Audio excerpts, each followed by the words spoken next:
Sandy, I know that you kind of just wanted to see that everyone put out their best efforts today. What did you just think, and what was kind of your message to team post game? Yeah, I thought our second half effort was good. We just, we didn't have the. I think we tried, but we didn't have the execution part down. We had too many turnovers and offensive rebounds, something that we keep talking about.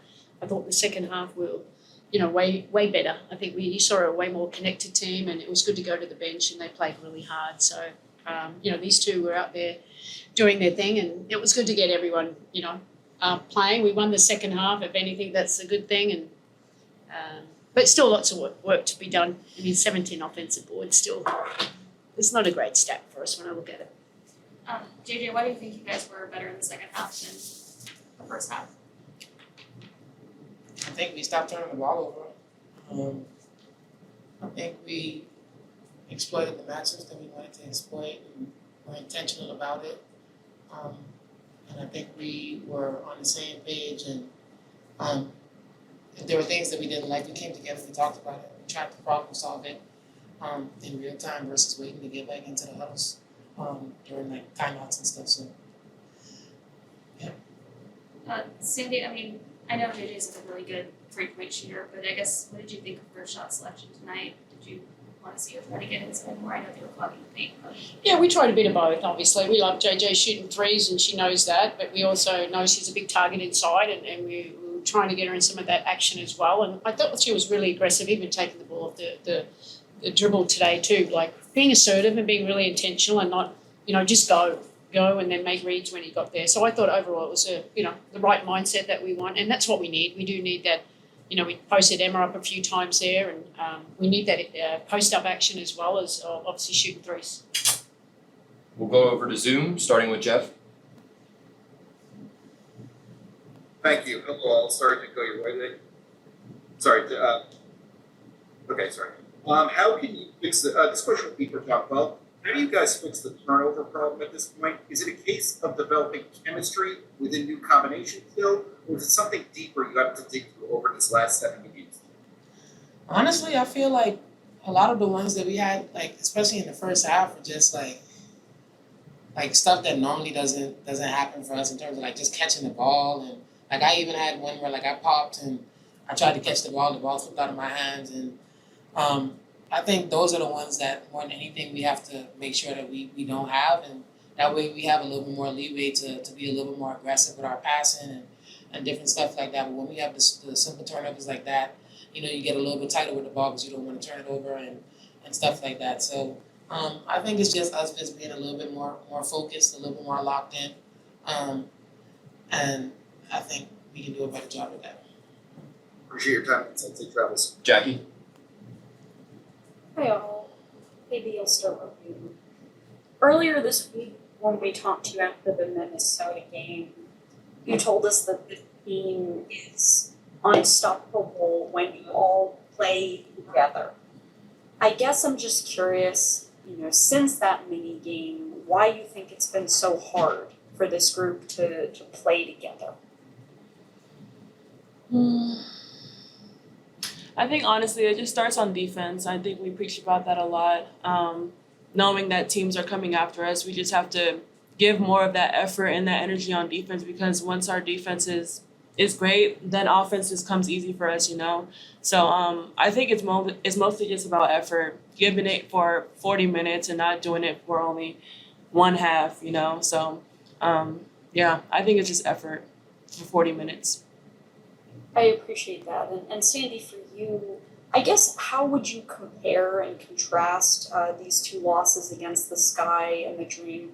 What felt different and what felt similar? Obviously offensive rebounds felt similar.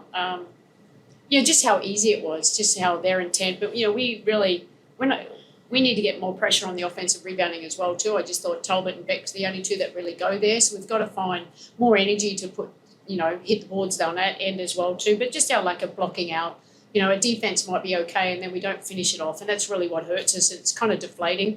I think in both games that's what it is. But what I think, we're still staying together. And that's the most important thing. we're on the struggle bus. We know that, but we're getting some really good players back, and then we know it doesn't mean things will just automatically change. We have to bring the appropriate effort and energy and trust and talk and everything and be connected. I just felt the second half we were way more connected with what we had at both ends of the floor, and that's just over communicate sometimes and trust what we're doing. But no, our scramble was way better than we've seen in a few games. We'll finish with Miles. Hey Kennedy, I wanted to start with you. All 5 of your scores today were assisted with 4 of your layups all coming off of passes from Marine. Mhm. Just looking at that connection between you two, how were you able to find those lanes or gaps in Atlanta's defense?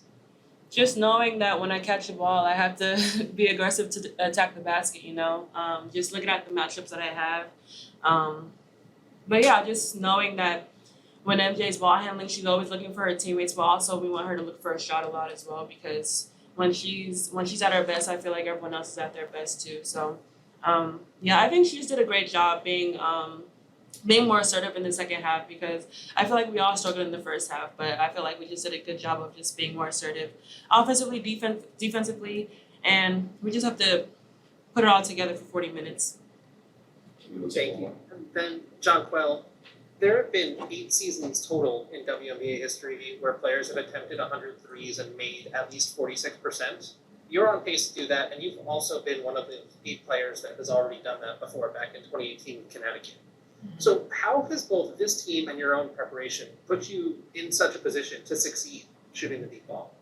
I mean, obviously we play a 5-out offense, and we leave a lot of space in for our guards to be able to get downhill, and we trust people outside to be able to make shots. And so I think the offense obviously helps with that, but I think just getting up shots with the coaching staff, and it was definitely a point of emphasis for me too when I was injured to get a lot of shots up coming back into it.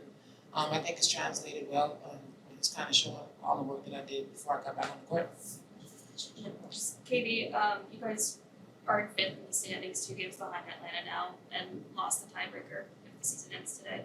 I guess, I know you guys are focusing on yourselves, but at the same time, you want to make sure you're putting yourselves in the best route possible come postseason. So I guess, how do you manage every game is really important, and accept that, let one slip again today?